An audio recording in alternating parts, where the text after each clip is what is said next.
à tous. International est au Brésil ce dimanche. Une rencontre avec le ministre brésilien des Affaires étrangères, Celso Amorim.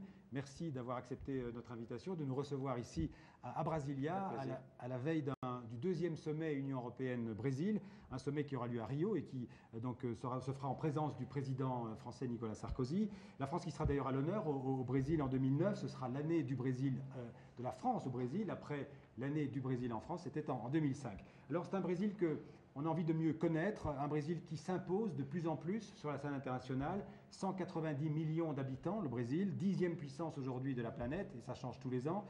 Symbole d'un monde qui change. On en parle avec vous, Monsieur le Ministre, aussi avec Annick Cogent du journal Le Monde, et avec Bruno Darou de Radio France Internationale. Bonsoir. Mais tout de suite, avant d'en parler avec vous, cette photographie du Brésil aujourd'hui par Guillaume Villadier.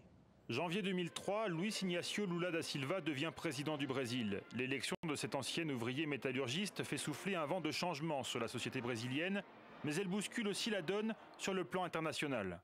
Jusque-là, le Brésil avait toujours semblé se satisfaire de l'ordre mondial. Prudence et inaction étaient les maîtres mots de la diplomatie de Brasilia. Avec Lula, changement de cap, partant du principe que les absents ont toujours tort, le nouveau président revendique dès sa première assemblée des Nations Unies en septembre 2003 un siège permanent au Conseil de sécurité. Le Conseil de sécurité doit pouvoir faire face aux crises et aux menaces qui s'imposent à la paix. Sa composition, tout particulièrement, a été un souci aux membres permanents et ne doit pas rester inchangée par rapport à ce qu'elle était il y a 60 ans.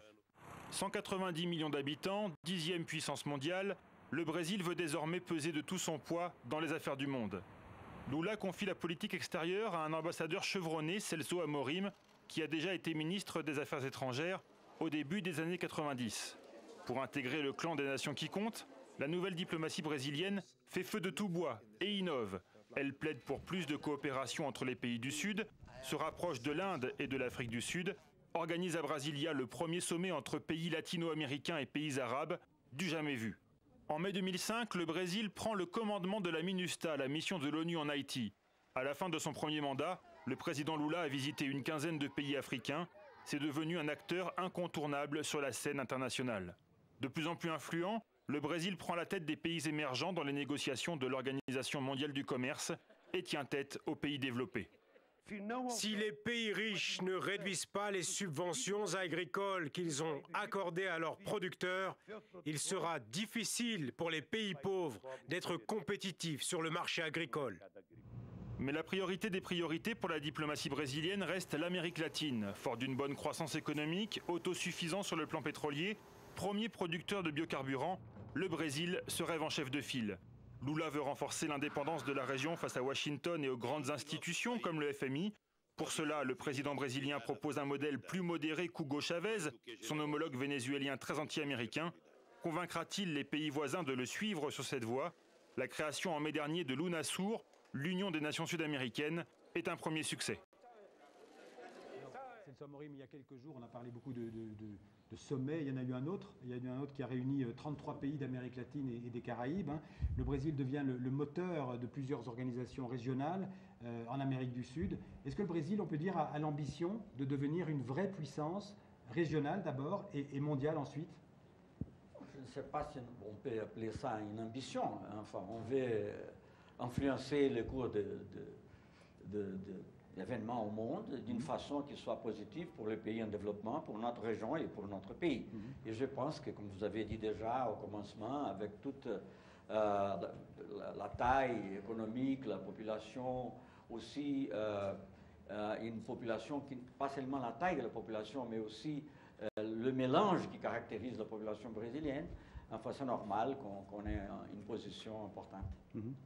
C'est curieusement Cuba qui a été un peu la vedette de cette réunion des 33 pays d'Amérique latine. Cuba, c'est un peu étonnant. En même temps, vous avez, à l'unanimité, pour la première fois, demandé la levée de l'embargo commercial et financier, la levée des sanctions financières contre Cuba. Quelle est réellement la portée de ce geste, Monsieur le Ministre, et qu'est-ce que vous attendez d'Obama? Parce que c'était surtout un geste à l'égard d'Obama. Bon, message. Le futur président des États-Unis peut l'interpréter comme il veut, mais enfin, on m'a demandé même si c'était une façon de mettre pression sur le président Obama, c'est qu'il ne serait pas le cas, mais si ça lui aide, je pense, à voir, comme on a dit quelquefois, le vent de changement qui arrive dans cette région, ça serait bien. Évidemment, ces vents de changement sont les vents qui prônent le dialogue, qui prônent l'entendement, l'engagement, et pas les sanctions, pas l'isolement. Est-ce que le Brésil est prêt à jouer les intermédiaires entre les États-Unis et Cuba, si nécessaire, pour améliorer ces relations? Bon, je pense que Cuba et États-Unis sont deux pays mûrs, évidemment, qui peuvent avoir un dialogue sans besoin d'intermédiaires. Mais si on peut aider en quelque sens, pourquoi pas? Il y a peu de jours, quand M. Castro était ici, Raúl Castro était ici, il a dit qu'il pourrait rencontrer M. Obama n'importe où. Je pense que le Brésil serait un bon endroit. Mais est-ce que le Brésil demande officiellement la levée de l'embargo? Ah, mais évidemment, oui. Mais ça, nous avons fait depuis longtemps déjà à l'ONU, et je pense que ça serait la chose normale à arriver. Maintenant, il faut voir le vent de changement, même à Floride, parce qu'un candidat comme M. Obama a gagné à Floride aussi, ce qui est important, c'est un signe de changement aux États-Unis. Quel regard le Brésil porte-t-il aujourd'hui sur Cuba? Est-ce que Cuba, donc, qui est dirigé aujourd'hui de fait par Raúl Castro, est-ce que pour vous, Cuba, aujourd'hui, c'est encore une dictature, c'est un régime autoritaire qui commence à évoluer, ou c'est déjà un système qui montre quelques signaux démocratiques?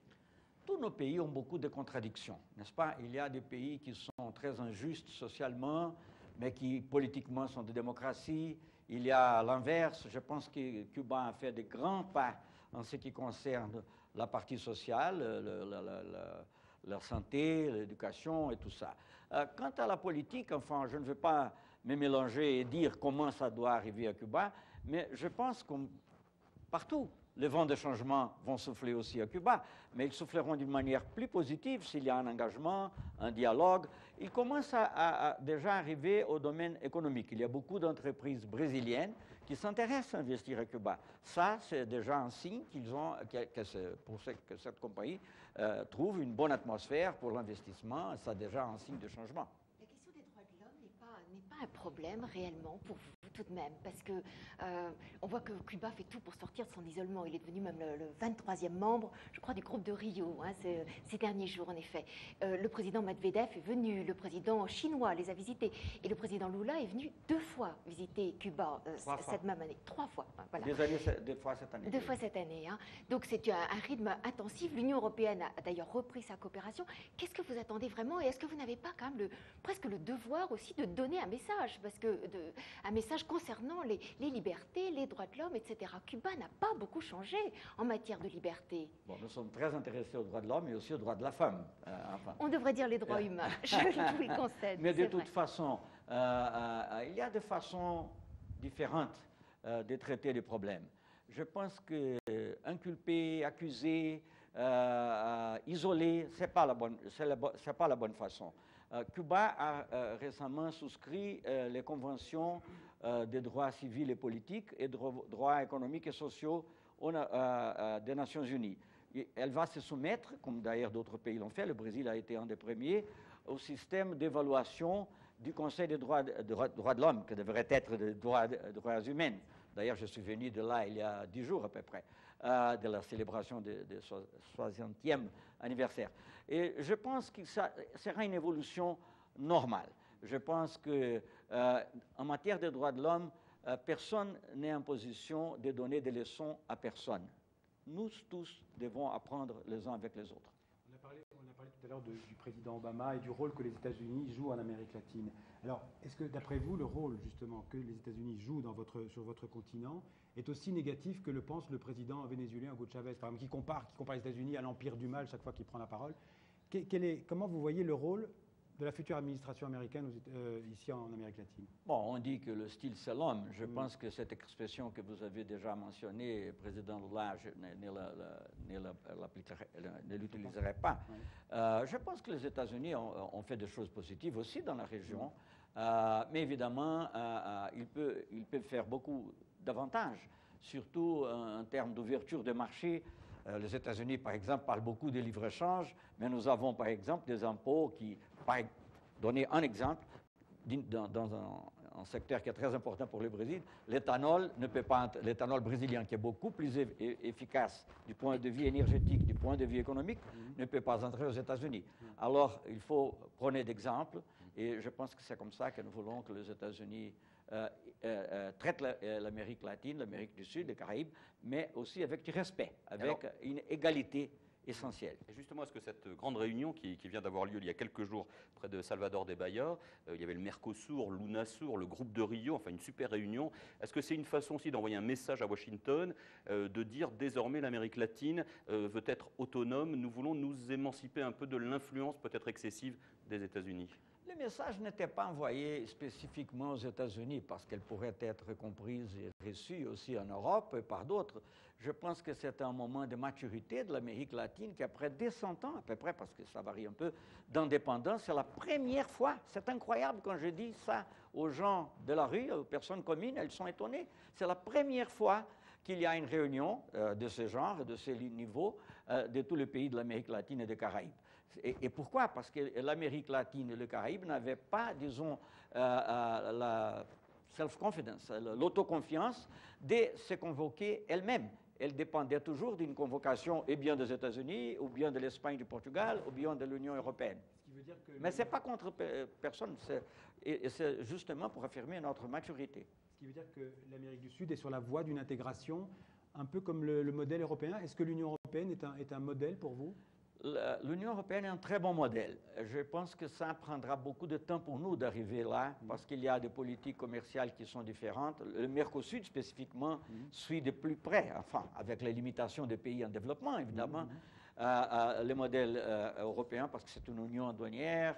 Avec les autres, ça doit aller par degré, par étapes, des zones de libre-échange, mais pas seulement l'union économique, aussi une union politique. UNASUR, par exemple, a été déjà testée d'une certaine façon dans la crise de la Bolivie, où elle a été très importante pour cheminer d'une façon positive vers la crise. Et au sein de ces instances régionales qui commencent vraiment à s'affirmer sur le continent latino-américain, quel rôle voyez-vous pour votre pays, le Brésil, qui est un des plus grands pays, peut-être le plus grand du continent? C'est un rôle de leader, alors qu'il y a d'autres leaders charismatiques comme le Bolivien, Evo Morales, M. Chavez. Quel est le rôle que le Brésil se voit jouer? On n'est pas en compétition Pas du tout. avec personne et avec d'autres compétition. pays. On veut une bonne intégration de l'Amérique du Sud pour commencer, et de l'Amérique latine et Caraïbes ensuite, parce que ça sera au bénéfice de tous. Et on le fait sans peur, sans arrogance, et je pense que c'est justement ce qui est apparu dans les sommets, les multiples sommets, si vous voulez, de Bahia. Oui, vous avez parlé du côté historique de cette réunion des 33, et je l'entends bien, mais curieusement, tous les titres de la presse ont été beaucoup sur Cuba, et on a peu relevé de choses sur les discussions économiques. Or, on est en pleine crise mondiale, en pleine récession. Beaucoup de pays émergents vont vraiment affronter ou affrontent déjà beaucoup de difficultés, et il semblerait que vous n'ayez pas réussi à vous mettre d'accord réellement pour une politique commune ou pour des mesures qui s'imposeraient d'urgence. Est-ce que ce n'était pas là l'essentiel? Bon, en Europe, vous savez très bien comment il est difficile de se C'est très mettre d'accord, compliqué. et vous êtes déjà là depuis 50 ans. Oui. C'est la première réunion. Il y a eu beaucoup de discussions sur le thème économique. Oui. C'est déjà fixé qu'il y aura une réunion de 33 pays au Chili au mois de mars, parce que ça nous aiderait, le Brésil, le Mexique et l'Argentine, qui font partie du G20 financier, d'avoir une position avec un grand degré, je dirais, d'unité. Alors ça se développe, mais en 2 jours, dans une première réunion où il y a 33 pays, c'est très difficile de s'attendre immédiatement à des résultats spectaculaires. Mais on a aussi décidé des mesures de suite de cette réunion qui vont alors rendre des résultats concrets. Il faut voir, par exemple, au Mercosur, on a commencé à travailler, Brésil et Argentine, dans les monnaies locales, sans avoir recours au dollar pour notre commerce. Ça, c'est un exemple. Ça peut s'épandre. Ces dernières années, il y a eu beaucoup de victoires de partis de gauche en Amérique latine. Est-ce que cette avancée de l'intégration du continent a quelque chose à voir avec ces victoires de la gauche? Est-ce qu'il y a un rapport entre les deux? Je pense que ça a à voir avec une prise de conscience de soi-même. si vous appelez ça gauche, on peut le dire. Mais il y a des différents degrés de gauche aussi. Mais évidemment, le fait qu'il y a plus de conscience que nous sommes d'un continent à demi noir, à demi indigène, et pas seulement, moi je suis un petit-fils d'Espagnols et Portugais, mais enfin, nous ne sommes pas seulement ibéraux, nous sommes ibéraux, mais nous sommes africains, nous sommes indigènes. Et ça, je pense, si c'est la gauche, eh bien, c'est la gauche. Obama, c'est la gauche, je ne sais pas, il faut demander. Lula est un président de gauche. Bon, il y a des visions.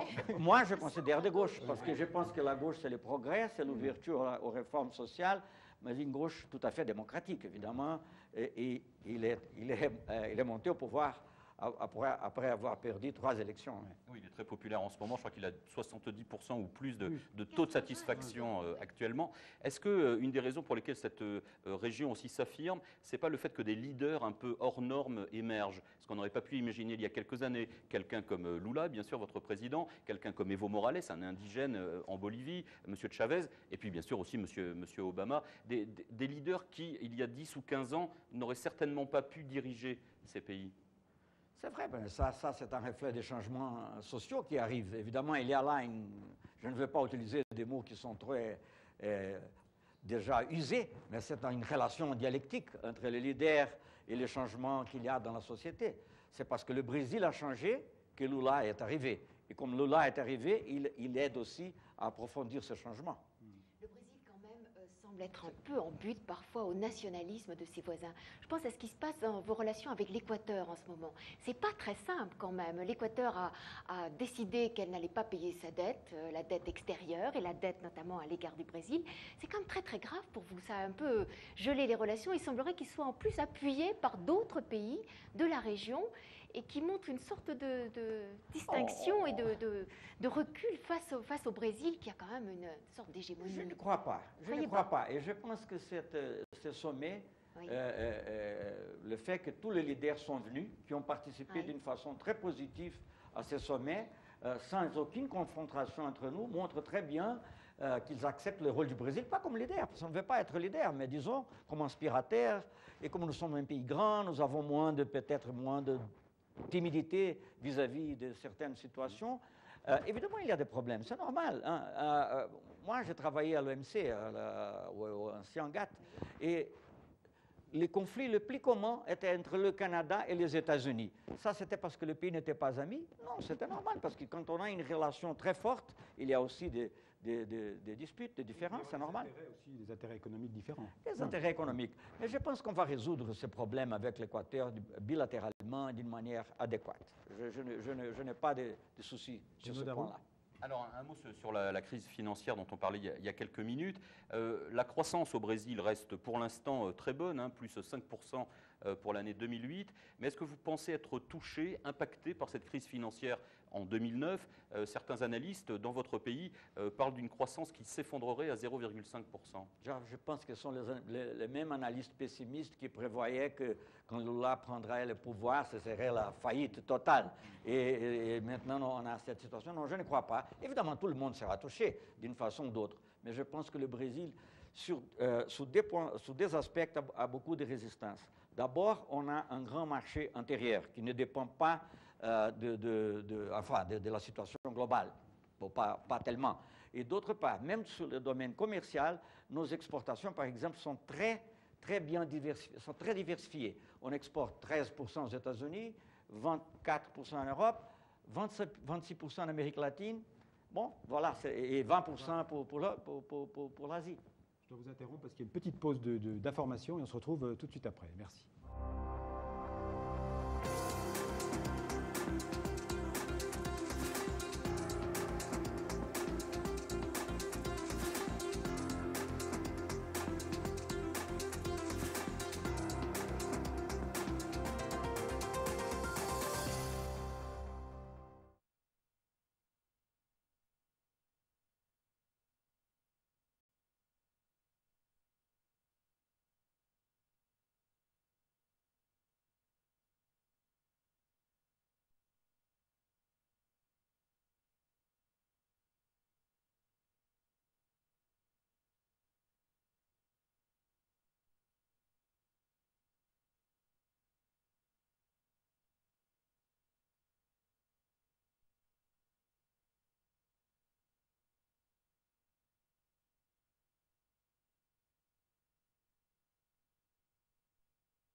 Voilà, on se retrouve toujours avec Celso Amorim, le ministre brésilien des Affaires étrangères. Alors, le Brésil est très actif dans les grandes négociations sur le commerce mondial, à l'OMC, l'Organisation mondiale du commerce, qui voulait conclure un accord avant la fin du mois de décembre, un nouvel accord pour la libéralisation du commerce, pour lever aussi les barrières douanières entre les pays.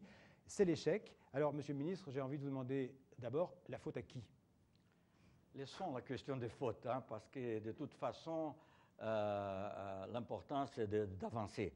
Et je pense qu'on avancera. C'est dommage qu'on ne l'a pas fait maintenant, parce que maintenant, ça va prendre beaucoup de temps. Il y a une nouvelle administration américaine et il faut attendre qu'ils apprennent leurs leçons, parce que c'est comme ça en réalité. Donc c'est une question politique. Il n'y a pas eu la volonté politique du côté des États-Unis? Je pense que la volonté politique a manqué un peu. Évidemment, il y a des aspects techniques, mais c'est toujours la volonté politique qui compte. Et ce qui est important, ce n'est pas seulement, cette fois-ci, ce n'est pas seulement un cycle de négociation pour libéraliser le commerce, pour la libéralisation seulement, c'était pour le développement. C'était le cycle de Doha pour le développement. Et ça, c'est dommage parce que ce sont les pays les plus pauvres. Pas le Brésil peut-être, mais les pays les plus pauvres en Afrique, en Amérique centrale, qui subiront les conséquences davantage. Annick Cogent. Ministre, certaines rumeurs, vous voyez déjà patron de l'OMC. Alors, c'est vrai que Pascal Lamy a confirmé qu'il briguerait un deuxième mandat, je crois que vous l'appuyez d'ailleurs, mais qu'est-ce que vous aimeriez faire de cet instrument? Vous êtes un passionné, on vous a décrit quand même comme un guerrier de libéralisme et de l'ouverture des échanges, alors qu'est-ce que vous feriez de l'OMC? Je ne me considère pas un guerrier du libéralisme. Hein. Bon. Il faut dire. Je me considère peut-être un guerrier, si vous voulez me donner cet honneur, du développement. Voilà. Et de la libéralisation qui est nécessaire pour le développement. L'élimination surtout des subventions, que le président Lula parlait, dans cette petite émission que vous avez montrée. Et c'est ça que c'est le but principal, pas le seul, mais le but principal de ce cycle de négociation. Oui, mais libéraliser le commerce, est-ce que ce n'est pas la loi du plus fort? Est-ce que ce n'est pas laisser faire la loi du plus fort? Donc... Non, non. C'est pour ça que je dis que ce n'est pas seulement libéraliser, c'est prendre compte des différences, des asymétries. C'est pour cela que le Brésil, par exemple, a offert, comme d'autres d'ailleurs, a offert d'avoir un accès libre de tarifs et libre de barrières pour des pays africains, des pays moins avancés, mais en même temps, on veut que les subventions milliardaires que le pays riche paie à leurs agriculteurs, qui ne représentent d'ailleurs que 1 ou 2% de la population, ne soient pas un obstacle pour que des pays, pas seulement le Brésil, mais comme le Ghana, comme la Côte d'Ivoire, puissent exporter de manière plus dynamique aux grands marchés mondiaux. Mais justement, les États-Unis, eux, en gros, disent, écoutez, nous, on a fait suffisamment d'efforts sur les subventions agricoles, maintenant, il faut faire que les grands pays émergents, dont le Brésil, fassent des efforts sur la libéralisation de barrières douanières concernant plusieurs produits industriels. Ils demandaient un engagement ferme, c'est ce qui a bloqué en partie les négociations, et vous, ça vous a mis visiblement très en colère, vous avez eu des propos virulents contre les États-Unis. Non, jamais de propos virulents. Ah, vous avez parlé de... Il y a un proverbe français, il dit, c'est un animal très méchant, quand on l'attaque, il se défend. C'est mon cas, si on m'attaque, je me défends. Mais de toute façon... Vous avez dit que les Américains faisaient montre de cupidité quand même. Oui, peut-être la traduction, c'est un peu difficile. J'ai dit greed en anglais, non? Oui, c'est ça. C'est un peu comme ça, c'est cupidité, un peu comme ça. Un peu radin. Oui, pourquoi je dis ça? Parce que le principal demandeur dans le domaine des produits industrialisés, des produits industriels, était l'Europe. Le principal. Pendant toute, je ne dis pas que les États-Unis n'étaient pas. Nous avons fait des offres qui ont été acceptées par l'Europe, alors qui était le principal demandeur. Les États-Unis n'ont pas dit ni si ni non. Quand on arrive à un deuxième moment où le problème principal, on pensait que c'était le problème de sauvegarde spéciale pour l'Inde, pour d'autres pays, ils arrivent avec des demandes additionnelles sur la question des produits industriels. Alors, c'est devenu impossible, parce qu'évidemment, on avait accepté qu'on pourrait même avoir des négociations par secteur, parce que c'était très technique, je ne veux pas entrer à ça, mais c'est toujours accepté que c'était sur une base volontaire. Les États-Unis voulaient, ou au moins c'est l'attitude de démontrer, qu'ils voulaient changer ces caractères volontaires en caractère obligatoire. Et ça n'était pas dans le mandat. Je pense que c'est vraiment, je ne sais pas si c'était une vraie raison ou un prétexte pour ne pas conclure un cycle où il ferait peut-être réduction modeste, mais de toute façon importante dans le domaine des subventions. En période de crise, il y a une tendance parfois naturelle des pays de pratiquer le protectionnisme, une espèce de repli sur soi. Est-ce que vous craignez aujourd'hui, en 2008, 2009, un retour du protectionnisme malgré la mondialisation? Je crains. Et je crains surtout à cause de notre échec, si vous voulez, pour conclure le cycle. Parce que le reflet des gens dans le domaine dans des périodes de difficulté, c'est de se retrancher, n'est-ce pas, et de se défendre. Et justement, au contraire, vous dites qu'il faut ouvrir encore plus. Il faudrait ouvrir surtout en diminuant les subventions des pays développés, des pays plus riches. C'est très simple. Le pays plus riche doit faire le plus. Le pays comme le Brésil doit faire quelque chose. Et le pays moins avancé ne devrait faire rien en termes de libéralisation. C'est ça qu'on devrait faire.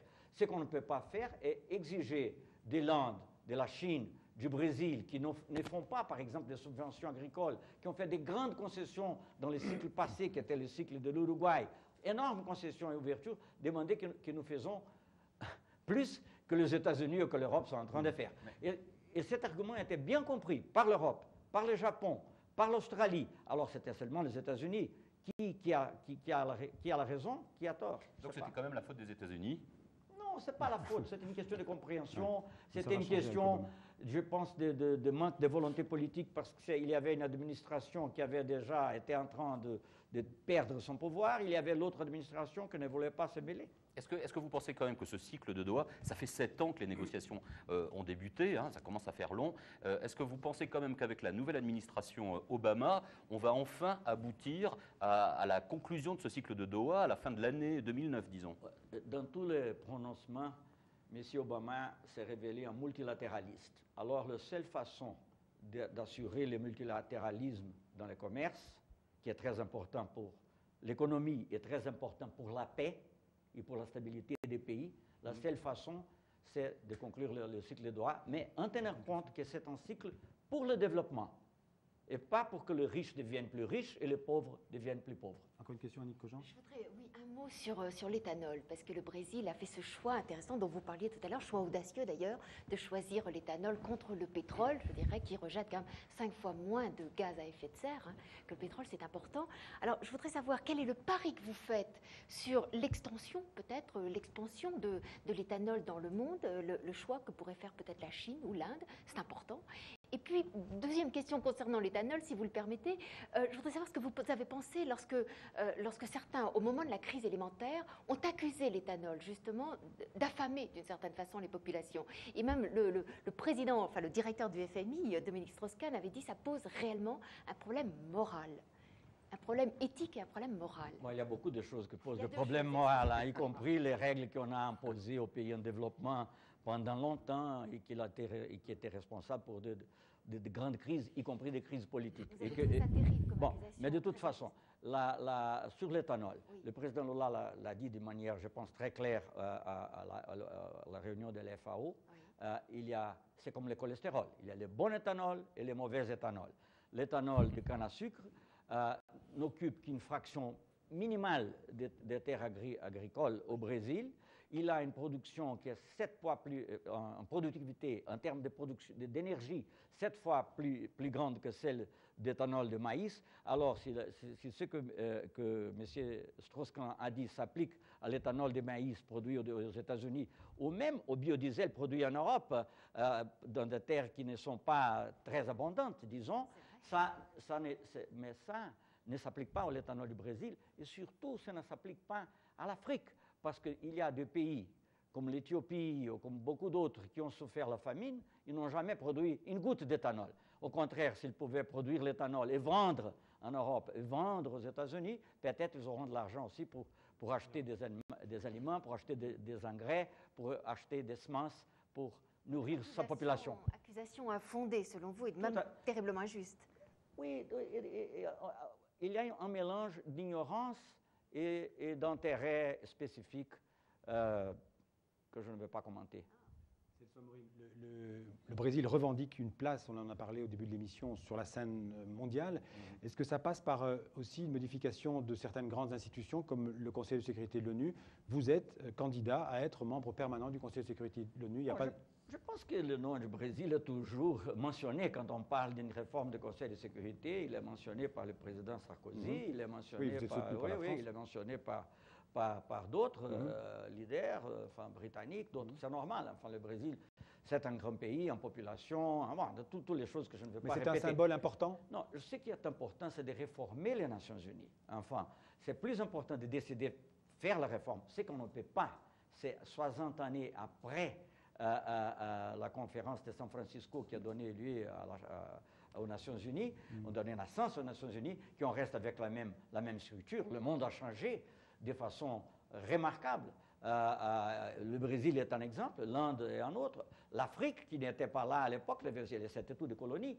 Alors, il faut tenir compte de ça, il faut adapter l'ONU aux temps actuels. Et quand on pense adapter, je pense que le Brésil pourrait avoir sa place.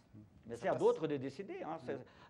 On ne demande pas une imposition, on demande qu'il y ait une réforme et après une élection, un choix libre. Cette réforme passe notamment par la réforme du Conseil de sécurité de l'ONU. Le président Sarkozy, qui arrive donc demain au Brésil pour un sommet Union européenne et Brésil, est un fervent partisan de cette réforme du Conseil de sécurité. Vous attendez, lors de cette visite, un soutien appuyé du président français dans ce sens? Bon, je pense que c'est normal. Il a fait déjà sans que nous ayons demandé. Alors, ce n'est pas un objectif de la visite nécessairement, parce que je pense qu'il a le président Sarkozy, comme d'ailleurs le président Chirac d'avance, le président Sarkozy peut-être même avec plus d'énergie, plus d'emphase, il a dit très clairement qu'il est pour cette réforme et qu'il est pour le Brésil et d'autres pays aussi. Monsieur le ministre, je voudrais dire juste un mot sur Ingrid Betancourt, l'ex-otage des FARC qui a été libérée donc le 2 juillet avec quelques autres otages. Elle a entrepris il y a très peu de temps une grande tournée en Amérique latine. Elle a visité la plupart des chefs d'État. Elle a rencontré le président Lula afin de mobiliser, d'obtenir une sorte d'union sacrée pour évidemment la libération des otages. Alors, qu'est-ce que peut faire le président Lula d'abord? Qu'est-ce qu'il lui a promis? Et puis, quel peut être le message à l'égard des FARC qui sont, croyez-vous, peut-être allez-vous le dire, mais dans une impasse? Je pense qu'il faut dire adieu aux armes. Oui. Nous vivons un autre moment. Évidemment, ça doit être équilibré avec... je ne vais pas donner des leçons à Colombie, hein, mais avec une certaine forme d'amnistie qui peut prendre ces gens dans la vie politique normale. C'est le moment que nous vivons. Quand les FARC ont été créés, c'était la guerre froide, il y avait beaucoup de gens qui croyaient à la lutte armée comme façon d'arriver au pouvoir. Aujourd'hui, c'est dépassé. Qu'est-ce que va faire Lula? Alors, que peut-il dire? Est-ce qu'il va y avoir un message? Est-ce qu'il va y avoir une tentative? Nous avons toujours dit que nous serions prêts à aider, même dans des négociations, s'il est le cas. Mais toujours, si le gouvernement colombien est d'accord. Parce qu'on ne veut pas se mêler sans qu'il y ait une sollicitation spécifique du gouvernement colombien. Mais évidemment, nous sommes là pour aider. Monsieur le ministre, je voudrais vous parler un petit peu du rôle et de la position du Brésil concernant les affaires du climat, du réchauffement climatique. Le Brésil est un des poumons de la planète. Hein. Il faut rappeler que la forêt amazonienne est une des plus importantes. Qui est la cigarette? S'il vous plaît. Nous sommes les poumons qui est la cigarette. Beaucoup de pays, probablement. Alors, justement, le Brésil s'est engagé en la matière à réduire, je crois, de 70% ce qu'on appelle la déforestation de la forêt amazonienne. Mais sur cette question de la sauvegarde de la planète, j'ai envie de demander, est-ce que le Brésil se sent responsable, voire coupable parfois dans certains cas, ou plutôt victime de ce qui se passe dans le monde? Bon, d'abord, il faut dire que le réchauffement global a commencé il y a beaucoup de temps. Évidemment, nous sommes responsables comme tout le monde. Tout le monde doit être responsable. Et c'est pour cela qu'on a fait le plan que vous avez mentionné en ce qui concerne la réduction. C'est dans notre intérêt et c'est dans l'intérêt de la planète aussi. Encore une fois, je ne veux pas dire celui-là est coupable, celui-là est coupable. Mais ceux qui ont pollué le plus, ce sont aussi ceux qui doivent faire le plus. Nous sommes prêts à collaborer et nous l'avons montré maintenant avec ces plans et avec notre position de la conférence de Poznan.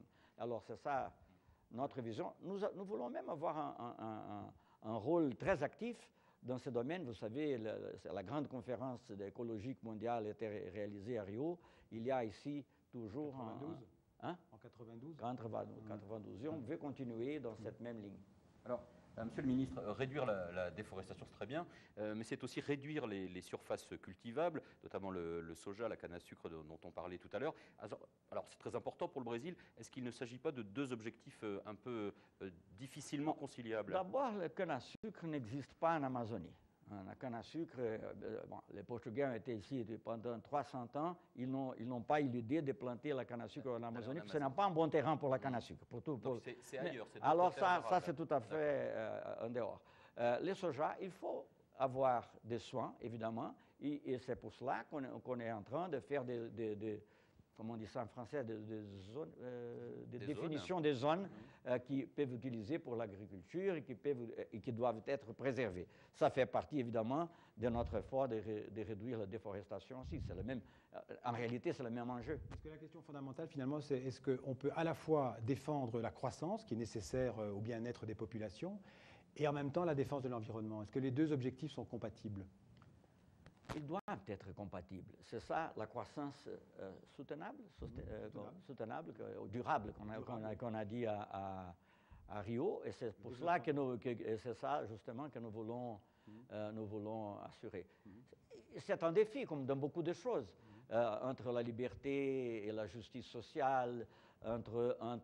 Toujours, il faut trouver les conciliations. Ce sont des conciliations difficiles, mais inévitables.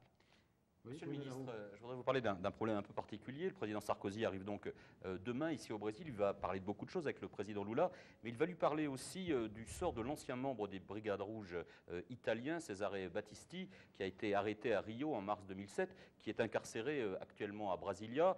Cesare Battisti, accusé d'avoir tué 4 personnes au temps des Brigades Rouges, a été condamné par la justice italienne à la prison à perpétuité. L'Italie vous réclame son extradition. Nicolas Sarkozy va venir pour demander au Brésil d'être clément, en gros de ne pas extrader certainement M. Battisti. Qu'allez-vous faire? Ça, pour moi, c'est une nouveauté. Alors, je dois attendre que M. Sarkozy arrive pour penser et pour écouter les arguments. Jusqu'à présent, le Brésil, pourtant, avait toujours refusé d'extrader vers l'Italie les anciens gauchistes et activistes. Nous avons un conseil pour réfugiés qui travaille même en coordination avec le Conseil des Nations Unies, de l'Organisation des Nations Unies, qui est composé par des membres de gouvernement, par des membres de société civile, sous l'égide de notre ministre de Justice. Là, je pense que la première votation qui a eu lieu était contre la concession du refuge. Le statut de réfugié. Donc pour l'extradition. Mais alors, même après cela, il faudrait avoir, les process avec la Cour suprême. C'est tout un process qu'il faut continuer. Ce n'est pas une décision de l'exécutif comme ça. Mais justement, vous êtes quand même bien embarrassé avec ce cas Battisti, puisque vous ne lui accordez pas le statut de réfugié politique. L'Italie vous demande l'extradition. Donc, finalement, qu'est-ce que vous allez en faire de M. Battisti? La décision sur l'extradiction, ça n'appartient pas au gouvernement. C'est une décision de la justice brésilienne. Le ministre de la Justice. Non, elle sera exécutée une fois qu'elle soit prise, ce n'est pas de doute. Mais il y a 2 étapes. Il y a le statut de réfugié qui, dans un premier moment, a été refusé. Je ne sais pas. Et je ne sais pas s'il y a je crois qu'il y a la possibilité d'un recours. Pas de réfugiés politiques. Des réfugiés, non, réfugiés, c'est plus ample. Parce que réfugiés persécution, de n'importe quelle sorte de persécution. Si ça si c'est refusé, comme a été dans la première, alors ça passe au stade judiciaire avec la Cour suprême. Nous respecterons la décision de la Cour suprême. Alors, Monsieur le ministre, il est tout à fait apolitique au Brésil. Le président Sarkozy, dont on l'a dit, il sera à Rio lundi. Une question sur les relations bilatérales entre la France et le Brésil.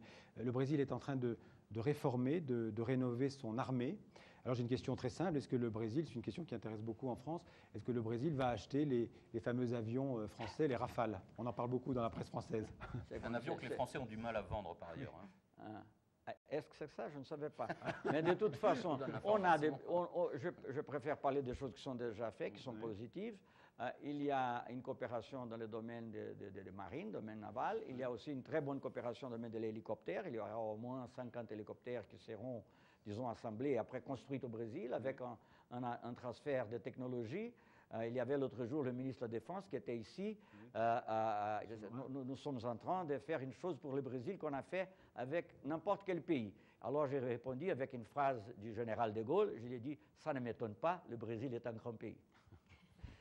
S'il fallait développer dans les relations entre la France et le Brésil un aspect en particulier, qu'il faudrait améliorer ces relations franco-brésiliennes, lequel est-ce que vous choisiriez? Non, les relations sont excellentes. Je ne vois même dans le domaine du culturel au stratégique militaire. Les relations sont excellentes.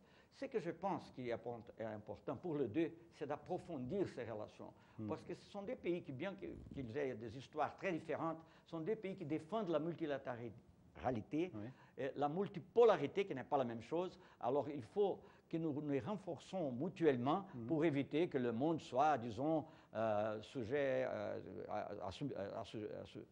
soumis à une situation d'unilatéralisme ou même peut-être un nouveau bilatéralisme, je ne sais pas. Alors la France et le Brésil ont beaucoup de choses à faire ensemble dans le domaine des consultations politiques, dans le domaine des coopérations stratégiques, y compris militaires, mais pas seulement militaires, mais dans beaucoup d'autres domaines aussi. Dans le domaine de la santé aussi.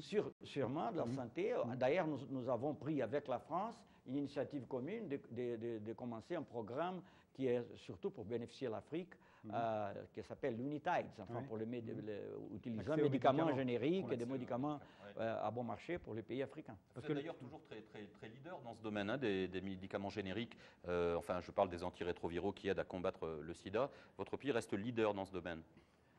Notre industrie de générique se développe. Évidemment, elle doit se développer encore davantage. Mais ce qui est important, c'est que le Brésil a été toujours dans la lutte politique pour assurer ses droits, les droits à la vie au lieu du pur libéralisme économique. Et on l'a fait à l'OMC, hein, paradoxalement. Oui, évidemment.